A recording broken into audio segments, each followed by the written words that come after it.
కామాక్ష్యై నమః. లక్ష్మీ సరస్వతులే కన్నులుగా గల తల్లికి నమస్కారములు అని తెలియచేస్తున్నాం. సకల సంపదలు అమ్మవారి నుండే అని ఈ నామాన్ని బట్టి అర్థం చేసుకోవచ్చు. లలితా స్వరూపమే కామాక్షిగా మనల్ని గమ్యం వైపు నడిపేందుకు కంచిలో వెలిసారని మనకి తెలుసు కదా.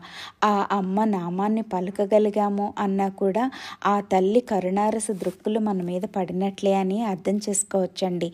దుర్గా అన్న లలిత అన్న వేరు వేరు స్వరూపాలు మాత్రమే. ఆ పరబ్రహ్మ స్వరూపిణి చిదానంద స్వరూపిణి ఏ రూపంలో ఉన్న ఆ అమ్మవారే అని ఈ నామాన్ని బట్టి మనం అర్థం చేసుకోవచ్చు. సృష్టి స్థితిలయ కారిణి అయిన అమ్మవారు అన్ని దేవతా స్వరూపాలు తన నుండి సృష్టించారు. కేవలం సంకల్ప మాత్రం చేత ఈ విశ్వాన్ని సృష్టించిన జనని నిమిష కాలంలో ఈ చరాచర జగత్తు తనలో లయం చేసేసుకోగలరండి. అట్టి చిద్విలాస చిదానందమూర్తి పాదపద్మాలను శరణు వేడదాం. జీవన గమ్యంలో ఎదురయ్యే అడ్డంకులు తొలగించి తన చరణాలలో లీనమయ్యే శక్తిని ప్రసాదించమని వేడుకుందాం. దుమ్ దుర్గాయై నమః.